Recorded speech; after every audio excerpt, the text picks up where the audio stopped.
what's up guys, it's Rolando, your credit coach, with another Ask Credit Coach Exposed episode. And this week I have a credit report that we are unable to help. Someone wants to buy a home, they're motivated, but they have $104,000 in debt.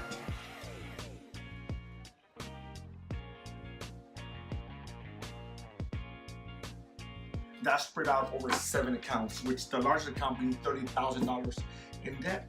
And the bad thing is that these people stopped paying the credit cards roughly about 8 months ago, so the accounts had been charged off. For that reason, in the terms of credit repair, we're not able to help them.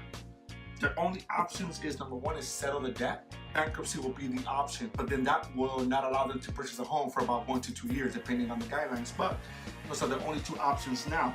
Just because you owe $100,000 in debt doesn't mean you automatically qualify for bankruptcy. Now we're going to refer this client to our bankruptcy attorney if the client can't settle the debt. But based on the amount of money they make, if they make too much money, they won't be able to file a bankruptcy. So we're kind of hoping for the best for the people, but that goes to show you that credit repair is not for everyone. There are some people that we are unable to help. Best option is to settle the debt, 30-60%, or file for bankruptcy. So we'll talk to the client and we'll do a recap in regards to what this client decides to do.